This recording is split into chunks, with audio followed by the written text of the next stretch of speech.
नमस्कार दोस्तों, मैं सुमित रेडार आज आपके अपने चैनल रेडार डेली अपडेट में आपका स्वागत करता हूं। तो कैसे हो दोस्तों। आज मैं आपके लिए लेके आया हूं मैथ की प्रैक्टिस बैच क्लास नंबर 6। ठीक है, तो आज मैं छठी क्लास करवाने वाला हूं और वीडियो डिले हुई है, उसके लिए मैं क्षमा चाहता हूं और इसको कंटिन्यू करने की मैं पूरी कोशिश करूँगा। ठीक है, चलिए तो शुरू करते हैं आज की मैथ प्रैक्टिस जो हरियाणा सीईटी, ठीक है, और रेलवे एनटीपीसी और रेलवे डी ग्रुप इनके लिए सफिशियंट रहेगी। ठीक है, बहुत ही अच्छे अच्छे बेहतरीन क्वेश्चन हैं। शुरुआत होगी हार्ड क्वेश्चनों से, वेरी हार्ड। ठीक है, और वेरी तो नहीं बोल सकते हैं लेकिन हार्ड क्वेश्चन रहेंगे। ठीक है, और लास्ट तक ज़्यादा सिंपल भी नहीं रहेंगे। ठीक है, और एक नंबर के बेहतरीन हर क्वालिटी के आपको क्वेश्चन देखने को मिलेंगे। तो जो एग्ज़ाम में मोस्टली पूछे जाते हैं ना, ऐसे क्वेश्चन मैं लेके आया हूँ। ठीक है, तो शुरू के क्वेश्चन मैं इसलिए हार्ड बोल रहा हूँ क्योंकि टाइम टेकन ज़्यादा है, इसमें लेंथी क्वेश्चन होते हैं। ठीक है, तो चलिए शुरू करते हैं। आज के क्वेश्चन को मैं समझाने की पूरी कोशिश करूँगा, आप समझने की पूरी कोशिश करना। ठीक है, चलिए शुरू करते हैं आज के पहले क्वेश्चन को। 21 सेंटीमीटर तिरछा का एक धातु का गोला पिघलाया जाता है। ठीक है, तो 21 सेंटीमीटर का तिरछा का गोला है। एक गोला कैसा होता है, एक ऐसा होता है। ठीक है, हमें पता है पिघलाया जाता है और इसको क्या बना दिया जाता है, 28 सेंटीमीटर व्यास वाला एक बेलन बना दिया जाता है। बेलन कुछ ऐसा होता है दिखने में। ठीक है, तो इससे हमने पिघलाकर इसमें बदल दिया। ठीक है, आगे बात करते हैं। बेलन का कुल पृष्ठीय क्षेत्रफल ज्ञात कीजिए। देखो, कुल पृष्ठीय क्षेत्रफल क्या होता है इसका, एक तो होता है ये वाला भाग और प्लस में ये वाला भाग, इन सभी को जोड़ देंगे तो कुल पृष्ठीय क्षेत्रफल निकल जाएगा। देखो, जो इसका पृष्ठीय क्षेत्रफल होता है वो होता है 2πr/h प्लस में दो, इसमें क्या जोड़ देंगे हम, दो इसमें ये डिबरी जोड़ देंगे, ऊपर का ढक्कन नीचे का ढक्कन। ठीक है, ढक्कन एक है गोले की तरह, मतलब क्या बोलते हैं, सर्कल की तरह। सर्कल का क्षेत्रफल क्या होता है, πr²। ठीक है, तो दो हैं ये, तो 2πr²। ठीक है, ऐसा कुछ हो गया ना। अब देखो इसमें कॉमन देख लेते हैं हम। 2πr और 2πr हमारे पास कॉमन है। ठीक है, यहाँ r² है, यहाँ एक r है, तो 2πr यहाँ से ले लेते हैं, 2πr यहाँ से ले लेते हैं। तो ये टोटल फॉर्मूला क्या बन के आएगा, 2πr ब्रैकेट में h प्लस में r। तो ये हमारे रिक्वायरमेंट पड़ेगी इस क्वेश्चन का आंसर निकालने, मतलब कुल पृष्ठीय क्षेत्रफल निकालने के लिए हमें क्या चाहिएगा, 2πr और ब्रैकेट में r प्लस में h, मतलब h प्लस में r या कुछ भी है। ठीक है, तो देखिए हमारे पास 2 है भाई, 2 तो 2 ही है, लिख सकते हैं। पाई की वैल्यू कांस्टेंट होती है। r क्या है, r दे रखा है भाई, 28 सेंटीमीटर व्यास है, तो व्यास का आधा क्या होता है, त्रिज्या होती है। ठीक है, व्यास का आधा त्रिज्या होती है, तो r भी है हमारे पास।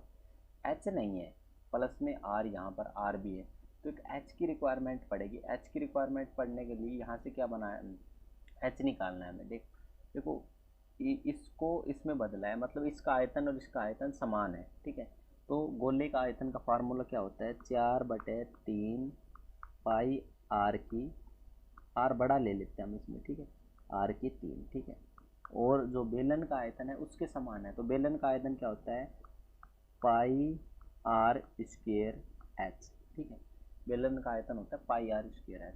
देखो हमने r बदल लिया, देखो इसका r बड़ा है, इसका r छोटा है, हमने ये सोच लिया कि भाई इसका r छोटा है, इसका r बड़ा है, बस ऐसे कुछ सोच लिया। तो वो यहाँ से जो कट रहा है उसको हम अभी काट देते हैं, यहाँ से पाई से पाई कट जाता है। ठीक है, बचता है h, और ये जो हमारे पास दे रखा है r, इसको हम उठा के क्या ले जाते हैं, इस साइड ले आ जाते हैं। तो इसको उठा के इसके नीचे लिया जाए हम। ठीक है, इसको उठा के भाई r² को उठा के हमने इसके नीचे लिया गए और ये पूरे पे खींच दी डंडी हमने। ठीक है, तो h की वैल्यू क्या आ गई, जो h है हमारा, h की वैल्यू है h की वैल्यू क्या आ गई, 4/3 बड़े r की 3 और छोटे r की 3। ठीक है, तो h की वैल्यू क्या आई भाई 4/3 बड़े r की 3 लिख लेते हैं भाई। h की वैल्यू क्या आई भाई, 4/3 इंटू में बड़े आर की 3। बड़े आर मतलब हमने गोले का आर, गोले का आर क्या है 21, 21 को 3 बार लिखना है, तो 21 इंटू 21 इंटू 21। ठीक है, हमने लिख लिया 3 बार। अब नीचे लिखना है 2 बार छोटे आर की 3, 2 बार छोटे आर मतलब 2 बार छोटा आर लिखना है। तो ये है 28, 28 का आधा क्या होता है, त्रिज्या, मतलब व्यास का आधा क्या होता है, त्रिज्या। तो छोटे आर कितना है, 14 है, ठीक है। 14 को हम कितना बार लिखना है, 2 बार लिखना है, 14, 14, ठीक है। 2 बार लिख लिया हमने 14। अब इसको जितना कटता है उसको काट देते हैं। तो ये कटता है 7 दूनी 14, 7 या 21, 7 दूनी 14, 7 या 21, 3 से कट गया 3, और इस 2 से कट गया ये 2, ठीक है। और अब इसको कर लेते गुणा, देखो इसको गुणा करते हैं हम, और कुछ बचा है, और कुछ बच गया, ये 2 से कट जाएगा ये 2, ठीक है। तो 21 क्या हो जाएगा, 21 और 3 बच गया, 21 क्या हो जाएगा, 21 क्या हो जाएगा, 63। तो हमारी जो हाइट है, जो हाइट है, इसकी हाइट जो है वो कितनी आ गई, 63 आ गई। अब इस फॉर्मूले में रख लेते हैं और इसका क्या काट देते हैं, आंसर निकाल लेते हैं, ठीक है। तो अब हम यहाँ पर लिख लेते हैं, देखो हमारे फॉर्मूले में क्या था, 2 था, ठीक है। 2 लिख लिया हमने, 2, पाई की जगह पाई लिख लेते हैं, मतलब 22/7 लिख लेते हैं, ठीक है। आंसर में पाई में आंसर है कैसे है, नहीं कोई रकम है, ठीक है, पूरी 2 पाई आर, आर कितनी है हमारे पास, 14, ठीक है। ब्रैकेट में क्या था, एच, एच कितना है 63, प्लस में आर कितना है 14, बस ये इसको कैलकुलेट करना है और हमारा आंसर निकल जाएगा। तो इसको इससे काट देंगे, 7 दूनी 14, तो बाहर वाले का गणा करेंगे, देखो 2 दूनी 4, और 4 को इससे मल्टीप्लाई करेंगे तो 88 आ जाएगा, 88 तो बाहर बाहर आ गया, 72, 63 में 14 जुड़ेंगे तो 7 और 8 87, ठीक है। 88 इंटू 87, 88 इंटू 87 को गुणा करते हैं, देखो पहले तो हम, देखो 88 इंटू 87 का गुणा करना है, ये ब्रैकेट में है, जब ब्रैकेट खुलेगा तो इसके बीच में क्या आ जाएगा, क्रॉस मल्टीप्लाई आ जाएगा, ठीक है। देखो 8 को 7 से जब मल्टीप्लाई करते हैं, यूनिट डिजिट से करते हैं, तो शुरू का आता है 8 7 तो 56, मतलब 6, 6 बचता है लास्ट में। 6 किसके है, इन दोनों के हैं आंसर में, ठीक है, इन दोनों के हैं। जब इनको गुणा करेंगे ना हम ढंग से, इन दोनों को पूरा गुणा करेंगे तो इस क्वेश्चन का क्या आंसर आ जाएगा, ये आ जाएगा, ठीक है, 67, 76, ठीक है। यूनिट डिजिट थोड़ा सा सेम हो गया, नहीं तो ये आंसर हो जाता।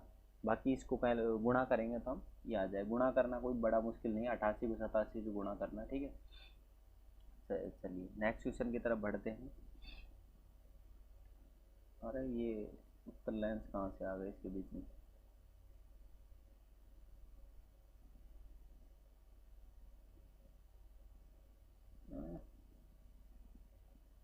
एक पंक्ति में बैठे राहुल, रीजनिंग आ गई,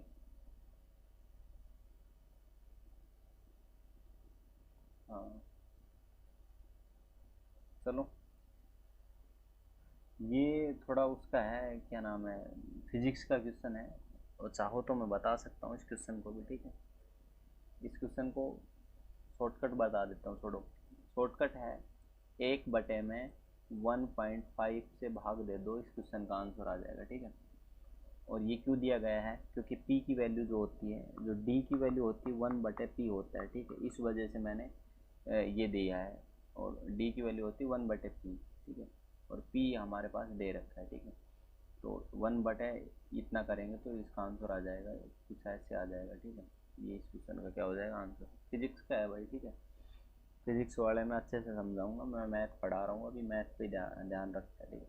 एक युवक का दिल 1 मिनट में 80 बार धड़कता है, देखो उसकी आवृत्ति बताना। आवृत्ति क्या होता है, आवृत्ति होता है कि, आवृत्ति होता है 1 सेकंड में कितनी बार धड़का, उसको बोलते हैं आवृत्ति। अब भाई साहब बोल रहा है 1 मिनट में 80 बार धड़का है, 1 मिनट में 80 बार धड़का है, तो 1 सेकंड में कितनी बार धड़केगा, 80/60। देखो भाई 1 मिनट में कितनी सेकंड होती है, 60 सेकंड होती है, हमने 60 सेकंड लिख ली, 80/60, ठीक है। तो इसको काट देते हैं, 8/6, और अब इसको सोल्व कर लेते हैं, और कटेगा 4/3, ठीक है, 4/3, 4/3 को भी जब हम फर्दर सोल्व करेंगे तो 1.33 कुछ हर्टज आ जाएगा, ठीक है। तो इस क्वेश्चन का आंसर कितना हो जाएगा, ये इस क्वेश्चन का क्या हो जाएगा, आंसर हो जाएगा, ठीक है। देखो ये समझ में आ गया ना, तो क्वेश्चन खत्म है। यहाँ 1 मिनट हो, 1 घंटा हो, एक पता नहीं कितने ही घंटे हो, 50 घंटे हो, हमें क्या मतलब, ये समझ में आना चाहिए आवृत्ति क्या होगी। आवृत्ति होगी कि 1 सेकंड में कितनी बार धड़का है। जब तक आपको ये बात समझ में नहीं आएगी तो आप किसके बीच से क्या रखोगे, कुछ नहीं ना। तो ये समझ आना सबसे ज़्यादा ज़रूरी था, ठीक है। ये भी मेरे हिसाब से फिजिक्स का ही क्वेश्चन था। ये फिजिक्स के 2 क्वेश्चन आ चुके हैं बीच में, कोई बात नहीं। एक लड़का एक पंक्ति में क्या बोल रहा है, एक लड़का ना कुछ लड़के एक पंक्ति में है, प्रतीक प्रतीक है वो बाएं से मतलब कि बाएं से 15वें स्थान पर है, ये बोल रहा है। प्रतीक है वो बाएं से 15वें स्थान है, राहुल दाएं से 10वें स्थान पर है। राहुल है वो दाएं से 10वें स्थान पर है। प्रतीक का पी लगा लेते हैं, राहुल का आर लगा लेते हैं। ये राहुल प्रतीक है 15वें स्थान से, राहुल है 10वें स्थान पे, ठीक है। राहुल और प्रतीक के बीच में 5 बंदे बैठे हैं। इनके बीच में कितने बंदे बैठे हैं, 5 बंदे बैठे हैं, ठीक है। तो पंक्ति में कितने लड़के, भाई वेरी सिंपल क्वेश्चन। देखो देखो इनको सबको जोड़ लो, इनके बीच में 5 है, तो ये 15वें स्थान पर है, तो 15 तो ये हो गए, 10 ये हो गए, 15 10 25 और 5 कितना हो जाएंगे, 30। इस क्वेश्चन का आंसर क्या आ जाएगा, 30 आ जाएगा, ठीक है। चलिए नेक्स्ट क्वेश्चन की तरफ बढ़ते हैं। नेक्स्ट क्वेश्चन क्या बोल रहा है कि 120 लीटर के मिश्रण में शराब और पानी का अनुपात 2:1 है, ठीक है। 120 लीटर का कोई मिश्रण है, मैं शॉर्टकट करवाता चल रहा हूँ। देखो मैं कंसेप्ट नहीं बताऊँगा, कंसेप्ट जहाँ ज़रूरत पड़ेगी वहाँ बताऊँगा। हर बार कंसेप्ट से सवाल सोल्व नहीं हुआ करते हैं, ठीक है। मैं इसको आसान तरीके से जो बताने का तरीका होता है ना वो यूज़ करूँगा, ना कि मैं जो लिखते चलूँगा। मैं है ना शॉर्टकट जो होता है ना, सबसे आसान तरीका जिसको बोलते हैं, जो फ्रेंडली होता है ना, जो सोल्व फ्रेंडली होता है, वो तरीका लेके चल रहा हूँ मैं, ठीक है। तो चलिए शुरू करते हैं। ये बोल रहा है कि 120 लीटर का मिश्रण है। मैं मेरा लिखने का तरीका है मेरा खुद का है, ठीक है। मैं किसी की कॉपी नहीं कर रहा, और मेरा खुद का है, मैं इसी तरीके से लिखता हूँ, ठीक है। मतलब कि किसी को कैसे लिखना, लिखने का तरीका होता है ना कि क्वेश्चन को सोल्व करने में लिखना भी बहुत इम्पोर्टेंट होता है, ठीक है। उससे आदमी का आधा सवाल सोल्व हो जाता है, ठीक है। क्या बोल रहे हैं कि शराब और पानी का, शराब का क्या लिख लेते हैं भाई, वाइन का डब्लू लिख लेते हैं ना, वाइन वाटर का डब्लू लिखते हैं, वाइन शराब का क्या लिखते हैं, एस लिख देते हैं, एस और डब्लू, ठीक है। एस और डब्लू का अनुपात क्या है, 2:1 है, 2:1 है, ठीक है, 2:1 है। ये हमारे पास दे रखा है 2:1 है। बोल रहा है कि शराब और पानी का अनुपात 2:3 बना दिया गया है, तो थोड़ा पानी मिलाकर बने गए मिश्रण में पानी की मात्रा, मौजूद मात्रा कितनी है, ये बोली गई है, ठीक है। कि पानी मिलाया गया है, शराब नहीं मिलाई गई, ठीक है। तो अनुपात कितना बनाएगा, 2:3 बना दिया गया इसमें, ठीक है। 2:3 बना दिया। देखो इसको 2 को और इसको 1 को जोड़ते हैं तो कितना निकल के आता है हमारे पास, 3 निकल के आता है। 3 की वैल्यू किसके बराबर है, 120 की। 3 की वैल्यू 120 के बराबर है, तो 1 की वैल्यू कितने के बराबर आएगी, 40 के बराबर, ठीक है। 1 की वैल्यू किसके बराबर आएगी, 40 की। 3 से इसके डिवाइड करेंगे तो 1 की वैल्यू कितने आ जाएगी, 40 आ जाएगी। तो इसका मतलब है ये 40 दूनी 80। तो ये जो शराब है वो है 80 लीटर, और जो ये वाली 1 है ये है कितनी लीटर, 40 लीटर, ठीक है। अब ये 40 की जगह ये क्या बन गया, 3 बन गया। तो 3 को इससे मल्टीप्लाई करेंगे तो कितना आ जाएगा, 120। मतलब 40 को 3 से मल्टीप्लाई करेंगे तो 120। अब बोल रहा है कि नए थोड़ा पानी मिलाकर नए बने मिश्रण में पानी की मौजूदा मात्रा कितनी है। देखो बढ़ा तो कितना है, 40 से कितना होगा 120, तो बढ़ा तो कितना है हमारे पास, 80 लीटर बढ़ा है। लेकिन मौजूद कितना है हमारे पास, मौजूद है 120 लीटर पानी है इस टाइम पे उस वाइन के अंदर, उस शराब के अंदर या उस कॉकटेल के अंदर, ठीक है। बड़ा ही ड्राम लेके बैठे हैं भाई पीने। ठीक है चलिए नेक्स्ट क्वेश्चन की तरफ बात करते हैं। बड़ा ही शानदार साझेदारी से ये क्वेश्चन है कि बोल रहा है ए एक व्यवसाय में कितने भाई 1 लाख रुपए निवेश करता है, ठीक है। 4 महीने बाद बी आता है, और देन बी के शामिल होने के 2 महीने बाद, मतलब कि ये 4 महीने बाद आता है तो ये 6 महीने बाद आता है 15,000 रुपये लेके। यहाँ से बात करते हैं, टोटल लाभ निकलता है 50,000 रुपये का। तो बी का हिस्सा बता दीजिएगा, ठीक है। देखो इतना ये जो क्वेश्चन है इसको छोटा आसान करने के लिए, देखो इनके पास ये 15 मतलब 5 के साथ 4 जीरो लेके आ रहा है, ये 10 के साथ 4 जीरो लेके आ रहा है, ये भी 15 के साथ 4 जीरो लेके आ रहा है। तो हम इन जीरो को ख़त्म कर दें तो मान लो भाई ये 5 रुपये लेके आ रहा है, ठीक है। और ये इसका क्या मान लें हम, ये 10 रुपये लेके आ रहा है, और इसका क्या मान लें, ये 15 रुपये लेके आ रहा है। इनके जीरो हटा दिए हमने, ठीक है। क्योंकि जब हम साझेदारी की बात करते हैं ना, तो बड़ा बड़ा क्यों सोल्व करें यार, छोटा छोटा सोल्व करेंगे ना, जल्दी आसान होगा। तो ठीक है, ए है वो 12 महीने के लिए कितना रुपये लगा रहा है, 10 रुपये लगा रहा है, ठीक है। जो ए है वो 10 रुपये लगा रहा है कितने महीने के लिए, 12 महीनों के लिए, ठीक है। इनके बीच में गुणा, यहाँ सोल्व कर वो जो निकल के आएगा इनका रिजल्ट, ठीक है। बी है वो इसके 4 महीने बाद आता है, मतलब कि बी है वो 4 महीने बाद आता है, कितने रुपए लिख के आता है, 5 रुपये लिख के आता है। पहली बात तो रुपए लिखते हैं हम, और कितने महीने बाद आ रहा है, 4 महीने बाद आ रहा है, तो कितने दिन तक और लगाएगा, 12 महीने से 4 गए तो 8 महीने तक लगाएगा। देखो लास्ट तक लगा कितने दिन रहा है वो याद रखना है हमें, ठीक है। अब बोल रहा है कि ये इसके 2 महीने और बाद आता है, 15 रुपये लेके आता है। सी है वो 15 रुपये लेके आता है, पर लेकिन बी के भी 2 महीने बाद आता है, मतलब 8 में से भी 2 कम कर देंगे तो 6 महीने के लिए आएगा। अब इनका अनुपात निकाल लेते हैं, उस हिसाब से 50,000 रुपये बट जाएंगे, ठीक है। और बी का हम क्या निकाल देंगे, फिर हिस्सा निकाल देंगे। बड़ा आसान तरीके से करेंगे तो जल्दी सोल्व हो जाएगा, ठीक है। ये क्या आ जाएगा 120, ये आ जाएगा 5×8=40 और 15×6=90, ठीक है। ये जीरो से फिर से इनके जीरो कट जाएंगे, क्योंकि अनुपात निकालना हमें, जितना कटता है उतना काट देंगे, ठीक है। और क्या कट सकता है भाई, अब कुछ कट सकता है, अब भी मेरे हिसाब से ये नहीं कटने वाले, ठीक है। 2 से नहीं कटने वाले, 3 से नहीं कटने, कुछ नहीं कटने वाले। अब इनको क्या कर देते, जोड़ देते हैं। जोड़ेंगे तो क्या बनेगा भाई, देखो जोड़ते हम 12 5×8=40 15×6=, ठीक है। 12×4=16 16 16 और 9 16 9 होता है 25, ठीक है। इन तीनों का जोड़ कितना हो जाएगा, 25 हो जाएगा, ठीक है। इन तीनों का जोड़ हो जाएगा 25, और 25 किसके बराबर है, 50,000 के बराबर है। 25 को 50,000 से डिवाइड करेंगे तो कितना आ जाएगा, 2,000 आ जाएगा। देखो 50,000 को जब हम 50,000 को 25 से डिवाइड करेंगे तो 2,000 कट के आ जाएगा, ठीक है। तो 2 1 की वैल्यू कितने के बराबर आ जाएगी, 2,000 के बराबर आ जाएगी। हमारे पास बी की वैल्यू निकालनी है, 2,000 को जब 4 से मल्टीप्लाई करेंगे तो कितना आंसर आ जाएगा, इसका 8,000 आंसर आ जाएगा, ठीक है। तो इस क्वेश्चन का क्या हो जाएगा आंसर 8,000। मान लो सी की वैल्यू निकालते तो 9 से गुणा कर देते, डी की वैल्यू मतलब ए की वैल्यू निकाल देते तो 24,000 इस क्वेश्चन का आंसर हो जाता है, ठीक है। तो क्वेश्चन के हिसाब से आंसर डिसाइड होंगे इसके। चलिए नेक्स्ट क्वेश्चन की तरफ बढ़ते हैं। नेक्स्ट क्वेश्चन क्या कहता है, देखिए ये क्वेश्चन बोल रहा है कि एक वर्ग का विकर्ण है 8√2, ठीक है। इस वर्ग का विकर्ण ज्ञात कीजिए। एक वर्ग का विकर्ण ज्ञात कीजिए जिसका क्षेत्रफल दिए गए वर्ग के क्षेत्रफल का दुगुना है, ठीक है। इसका जो विकर्ण है इस वाले के क्षेत्रफल का दुगुना कोई वर्ग है, उसका क्षेत्रफल ना उसका विकर्ण हमें क्या करना है, ज्ञात करना है, ठीक है।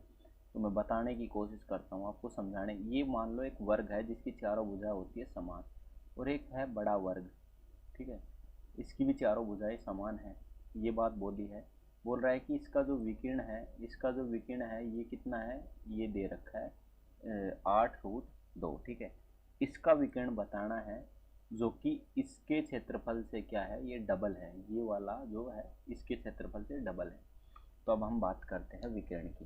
देखो विकर्ण होती है, वर्ग का विकर्ण क्या होता है, विकर्ण होता है भुजा गुणा में √2, ठीक है। भुजा गुणा में √2 क्या होता है, विकर्ण होता है, ठीक है। तो यहाँ देखो विकर्ण क्या दे रखा है 8√2, तो √2 तो √2 मिल गया, तो भुजा क्या है इसकी 8, तो इसका मतलब क्या है, इसकी भुजा क्या है 8, इसकी 8, मतलब चारों भुजाएं इसकी 8 है। तो इसका क्षेत्रफल क्या होगा 8 × 8 का क्षेत्रफल क्या होता है, लंबाई गुणा चौड़ाई, मतलब ये वर्ग की बात करें तो a² क्या होता है, क्षेत्रफल होता है a² मतलब कि 8×8=64। देखो और ये क्या है 64 का डबल, मतलब कि ये जो है वो है कितना है 64 का डबल, मतलब कि 64 इंटू में 2, ये क्या है 64 इंटू में 2। इसका क्षेत्रफल हमारे पास कितना आ गया 64 इंटू में 2, ठीक है। इसका हमारे पास क्षेत्रफल आ गया। क्षेत्रफल क्या होता है, क्षेत्रफल होता है, मान लो भाई इसकी जो भुजा है वो बड़ा ए है, तो a इंटू ए मतलब a² बराबर कितना है 64 इंटू में 2, तो a², ठीक है, a² कितना है 64 इंटू में 2। तो a की वैल्यू कितनी आ जाएगी, a की वैल्यू आ जाएगी, इसको रूट में ही ले लेते हैं, a की वैल्यू कितनी आ जाएगी भाई, ये 2 हटेगा तो इस साइड रूट जाएगा, मतलब दोनों साइड हम रूट लगा देते हैं, इस साइड भी रूट लगा दिया, इस साइड भी रूट लगा दिया। तो क्या होगा, इससे तो ये कट जाएगा और इसके रूट लग जाएगा, तो ए की वैल्यू कितनी आ जाएगी, 264 का तो बन जाएगा 8, और रूट टू रह जाएगा। तो मतलब ए की वैल्यू कितनी आ गई हमारे पास, 8√2। मतलब कि ये जो भुजा है इसकी इसकी भुजा कितनी है, 8√2। अब देखो विकर्ण क्या होता है, भुजा इंटू में √2। विकर्ण क्या होता है, भुजा इंटू में √2। इसका खत्म हो लिया काम, इसकी बात चल रही है अब। भुजा भुजा कितनी है इसकी, 8√2। तो हम ले लेते हैं पहले तो 8√2 इंटू में क्या लेते हैं, भुजा इंटू में √2 और जोड़ना पड़ेगा इसके साथ, तो √2 और जोड़ दिया। ये क्या आ जाएगा इसका, इस वाले का क्या आ जाएगा, विकर्ण आ जाएगा। देखो दो संख्या सेम हो और उसके रूट लगा हो तो इनकी जो वैल्यू होती है ना भीतर वाली, वही हम मतलब ले ली जाती है, ठीक है। तो 8 इंटू में क्या हो जाएगा, 2 हो जाएगा। जैसे मान लो इस रूट के अंदर 3 होता है, इसमें भी 3 होता, तो 3 ले लेते हैं हम एक बार, ठीक है। क्योंकि रूट की वैल्यू क्या होती है, 1/2 होती है। तो 1/2 मिलके क्या बन जाता है, 1 बन जाता है। तो 2 की वैल्यू, 2 की पावर 1 का मतलब होता है 2 ही, ठीक है। समझने के लिए आप ज़्यादा डीप ना जाएं, इतना समझ ले बस। 2 बार रूट आ जाए ना कोई सेम संख्या के भीतर, तो एक बार हम उसको लिख लेंगे बिना रूट की। तो 8 दूनी क्या हो जाएगा, 16।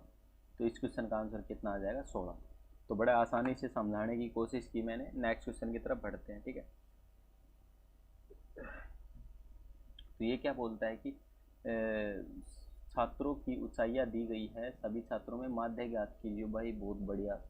माध्य क्या होता है, इन सभी को जोड़ लो, इन सभी को क्या कर लो, जोड़ लो। तो इन सभी को जोड़ लिया, मैं मान लो इनका जोड़ आ गया x, ठीक है। x जोड़ आ गया। x जोड़ को क्या करें हम, जितनी संख्या है मान लो 1 2 3 4 5 6 7 8 9 10 11, इसको किससे भाग दे देंगे हम, 11 से। जो भी इसका आंसर आएगा वो क्या होगा, 104, ठीक है। जोड़ के 111 मतलब 11 से भाग देंगे तो आंसर कितना आ जाएगा, 104। 104 इस क्वेश्चन का क्या हो जाएगा आंसर। अभी जोड़ घटा गुणा थोड़ी ना सिखा रहा हूँ यार मैं, समझो आप, ठीक है। ये क्वेश्चन बहुत आते हैं, फंस जाओगे आप, ठीक है, इसलिए बताया मैंने। ए की माता, ए को उसकी माता ने तीनों सहोदरों ए बी सी के बीच इतने रुपए इस तरह बांटने के लिए कहा था, ठीक है। देखो मैं समझाता हूँ इस क्वेश्चन को क्या कह रहा है। ए की जो माता है उसने ए बी सी के बीच में इतने रुपए बांटने के लिए कहा है, ठीक है। ए की वैल्यू इतना, बी की वैल्यू इतना, सी की वैल्यू इतना बराबर है। तो मतलब कि ए का ए का 1/3, बी का 1/5 इजकल टू सी का 1/6 बराबर है, ठीक है। तो b की वैल्यू कितनी होगी, ये बात याद करनी है, ठीक है। देखो a के बटे में है, b के बटे में है, c के बटे में, इनके साथ है 1 1 1, कोई दिक्कत नहीं है। जो a के नीचे है वो a की वैल्यू, जो b के नीचे है b की वैल्यू, जो c के नीचे है c की वैल्यू। ये आपस में कट रहे हैं तो काट दो, नहीं कट रहे तो मत काटो। तीनों एक साथ ही एक ही रकम से कटने चाहिए। ये नहीं कि भाई 3 दूनी 6 काट दिए 5 रह गया, ऐसे नहीं करना भाई, ठीक है। ये नहीं कट रहे किसी मेन संख्या से, मतलब ये तीनों को काट सके, तो हम इनको क्या कर लेते हैं, इनकी वैल्यू मान लेते हैं। मान लो कि भाई इसको 3 रुपये देने हैं, इसको 5 रुपये देने हैं, इसको 6 रुपये देने हैं, इस हिसाब से देने हैं। तो इनको जोड़ लेते हैं, क्या हो जाएगा भाई, जो इनका दो जोड़ हो जाएगा, 5 और 3 8, 8 और 6 हो जाएगा 14। 14 को इससे क्या करते हैं हम, डिवाइड। 14 को क्या करते हैं, डिवाइड करते हैं, क्योंकि टोटल रकम कितनी है 8, मतलब 1, मतलब 10 864 बटे में 14, ठीक है। इंटू में क्या क्या किसकी वैल्यू पूछी गई है, बी की वैल्यू पूछी गई, बी का हिस्सा पूछा गया, बी की हिस्सा कितना है 5, ठीक है। तो अब ये जो सॉल्यूशन होगा, ये क्या होगा, इस क्वेश्चन का आंसर हो जाएगा, ठीक है। तो ये इस क्वेश्चन का क्या हो जाएगा आंसर, ठीक है। तो कर लेना, ये तो आसान ही है। देखो इससे काटेंगे, 7 से काट देंगे हम, 7 दूनी 14, ठीक है। और 7 एकम 7 बचा 3, 7 5 35 बचा 3, 7 5 35 और 7 दूनी 14, ठीक है। और फिर काट देंगे इसको किससे, 2 से, 2 साथी 14, ठीक है। 1 बचा 2 साथी 14, 1 बचा 2 छंग 12, ठीक है। इसको 5 से मल्टीप्लाई कर देंगे, और इसको 5 से मल्टीप्लाई कर देंगे तो देखो भाई 5 छंग 30 को 0 आ वो, ठीक है। और 5 7 35 और 3 38, ठीक है। ये क्वेश्चन आ जाएगा। ठीक है भाई, 5 जगह 30 को 0, ठीक है, 25 पर 3, 5 7 35, 3 38 को 8 आ वो, ठीक है, और करोगे तो फिर वो 3 बचेगा, 5 38 को फिर 8 आ जाएगा। ठीक है, कर लेना सोल्व। गुणा भाग तो बेसिक चीज़ें होती है, सबको आती है। ये बोल रहा है कि महत्तम समावर्तक करना है। ठीक है, सबसे पहले ही ऐसे बटे में रकम आ जाए उसका महत्तम पूछ लेना भाई। सबसे पहले याद रखना हमें ऊपर वाले का महत्तम। ठीक है, महत्तम को क्या बोलते हैं, एच सी एफ। ठीक है, और नीचे वाले का क्या करना है, एल सी एम। बस ये चीज़ याद रहेगा ही ना, तो आप किसी भी क्वेश्चन को कर पाओगे। तो ऊपर वाले की क्या करना है, एच सी एफ करना है हमें। ठीक है, एच सी एफ करना है। तो देखो इस क्वेश्चन को सबसे पहले ऊपर वाले का एक्सेप्ट करना है। देखो 15 5 10 5, तो हमें सबसे समझ में आ रहा है कि 5 जो है वो ऊपर वाले का सभी को काट देगा। तो इसमें से जब भी ऑप्शन बाहर करने हो तो ये और ये तो बाहर ही हो गए दोनों, क्योंकि ऊपर इसके 3 है इसके 4 है, तो दोनों बाहर हो गए। ठीक है, तो तुक्का भी मारना हो तो इसमें और इसमें ही मारना तुक्का। ठीक है, अब बात करते हैं इसको सोल्व करने की अच्छे तरीके से भीतर तक। 21 24 21 9, इसका क्या बोलते हैं एलसीएम कितना होगा, ये हमारे पास अच्छा क्वेश्चन है। ठीक है, देखो 21 दो बार है तो 21 तो एक बार ही मान लेंगे। ठीक है, 21 का 24 का हम क्या लेना है हमें, 21 का 24 का क्या लेना है हमें। पहले तो मैं नया तरीका सिखा रहा हूँ आपको, देखो ध्यान से सीखना है इसको। ठीक है, 24 लिख लो और 21 लिख लो। ठीक है, 24 लिख लिया, 21 लिख लिया पहले। 24 और 21 का एलसीएम लेते फिर 9 का लेंगे। ठीक है, 24 का 21 का एलसीएम कितना आएगा, देखो एक ऐसी संख्या लो जो दोनों को काट दे और आपस में जो इसका जो वैल्यू बचे वो आपस में ना कटे। 3 से हम काटते हैं, 3 8 24, 3 8 24 और 3 7 21। ठीक है, ये जो संख्या है 8 और 7 ये आपस में नहीं कटती है। ठीक है, इतनी बात हमें समझ में आ जानी चाहिए।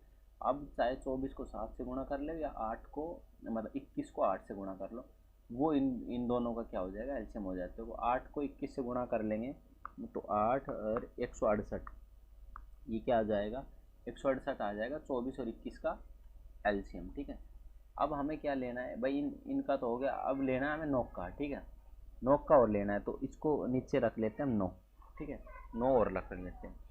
अब ऐसी संख्या से काटो, ये भी कट जाए ये भी कट जाए, पर आपस में जो संख्या बचे वो आपस में ना कटे। ठीक है, तो जब इसको काटेंगे देखो ये कट सकता है, 9 एकम 9 बचा कितना 5 नहीं कटता।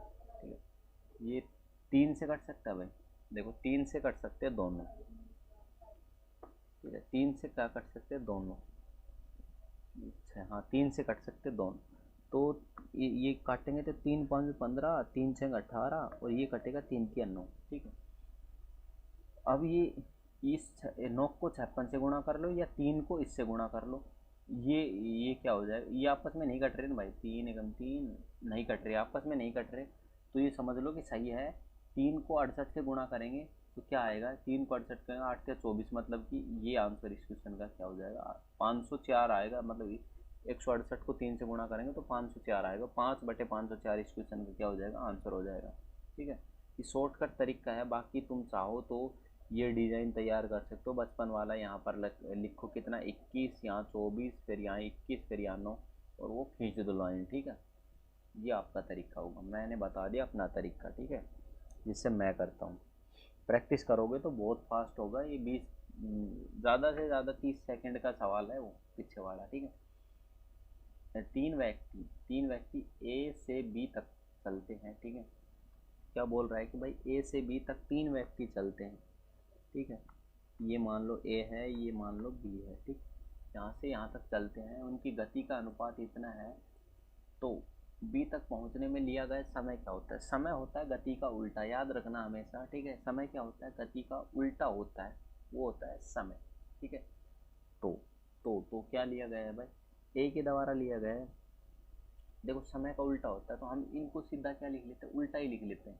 इनको क्या लिख लेते हैं, उल्टा लिख ले, 1/4 लिख लेते हैं। ठीक है, और 1/5 लिख लेते हैं, 1/3 लिख लेते हैं। ठीक है, इनका ले लेते हैं कोई एलसीएम, या इनका एलसीएम लेके ऊपर, या हम सीधे ही क्या करें, इनका एलसीएम हमें पता है 60 आने वाला है। ठीक है, हम ऊपर क्या कर देते हैं, 60 से मल्टीप्लाई कर देते हैं। तो 60 से हमने क्या कर दिया, मल्टीप्लाई कर दिया 4 3 9 को। ठीक है, तो ये कितने पे कट जाएगा, 12 पे कट जाएगा। ये कितने पे कट जाएगा ना, ये 15 पे कटेगा भाई। 15 चौकी से 8 होता है, 12 5 से 8 होता है, और 20 3 से 8 होता है। तो कितना आ जाएगा, 15 12 20। ये 15 12 20 ये क्या हो जाएगा, इस क्वेश्चन का आंसर हो जाएगा। समय क्या होता है, गति का उल्टा होता है। मान लो कोई 50 की स्पीड से चल रहा है और वो 1 घंटे में पहुंच रहा है, ठीक है। और तो कोई 25 की स्पीड से चलेगा तो वो 2 घंटे में पहुंचेगा, ठीक है। समय उल्टा होता है, मतलब कि धीरे करोगे तो ज़्यादा टाइम लगेगा, मतलब कि उल्टा होता है, समझ जाओ आप, ठीक है। जितनी तेज़ करेगा उतना टाइम कम लगेगा, ठीक है। तो जितना धीरे करेगा उतना टाइम ज़्यादा लगेगा। ऐसे उल्टा उल्टा चलता है टाइम और समय का ग्राफ, ठीक।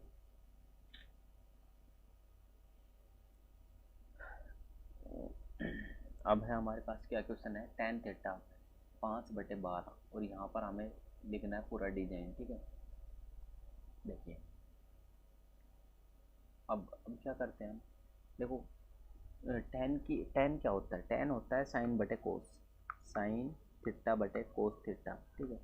साइन थीटा बटे कोस थीटा क्या होता है, tan होता है 5/12। तो हम यहीं क्या लेते हैं, साइन की वैल्यू 5 मान लेते हैं, और tan की कोस की वैल्यू कितनी मान लेते हैं, 12।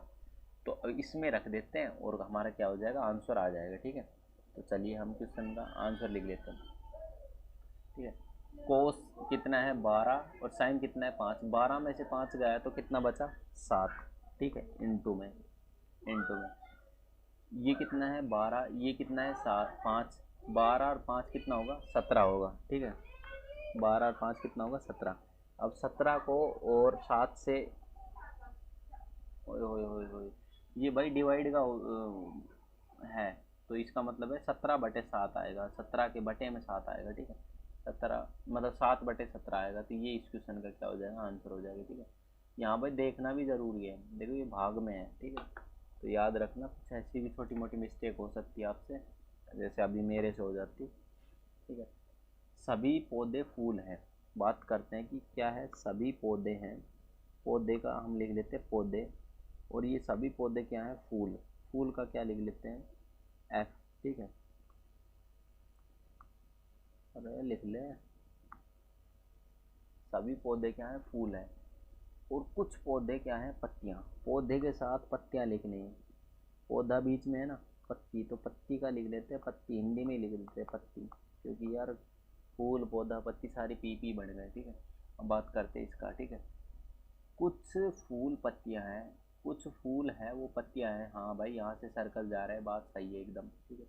कुछ फूल पौधे हैं, कुछ फूल पौधे हैं भाई, कुछ ये फूल है सभी, इसके बीच वाला हिस्सा पौधा है, तो ये भी आंसर क्या हो जाएगा, सही। तो इस क्वेश्चन का आंसर क्या हो जाएगा, ये, ठीक है। ए और बी दोनों निष्कर्ष अनुसरण करते हैं। तो आज की क्लास को यहीं समाप्त करते हैं, ठीक है। आपको वीडियो कैसी लगी चैट बॉक्स में बताना ना भूलें, और ऐसी इंटरेस्टिंग वीडियो देखने के लिए और अच्छे अच्छे क्वेश्चनों को समझने के लिए आपके एग्ज़ाम में आने की पूरी संभावना है। मैं अच्छे लेवल के क्वेश्चन करवा रहा हूँ, आपने भी देखे अभी कैसे कैसे मस्त मस्त क्वेश्चन थे, ठीक है। नए टॉपिक, नए जो है क्वेश्चन करवाने की कोशिश कर रहा हूँ, ठीक है। तो वीडियो बताना, आपको चैट बॉक्स में लिखना है कि कुछ भी समझ में नहीं आया है या कुछ सुधार करना है, वो चीज़ आप मुझे बता सकते हैं। बाकी वीडियो अच्छी लगी तो आप थैंक यू लिखकर भेज सकते हैं, ठीक है। और मिलते हैं नेक्स्ट वीडियो में, तब तक के लिए जय हिंद जय भारत। 11:30 बजे है रात के, ठीक है। मुझे भी सोना है अब, चलिए गुड नाइट। या आप सभी मॉर्निंग में देखने वाले हो तो आप सभी को गुड मॉर्निंग गुड आफ्टरनून, जब भी देखने वाले हो, ठीक है। मिलते हैं एक नेक्स्ट वीडियो में, तब तक के लिए जय हिंद जय भारत, धन्यवाद।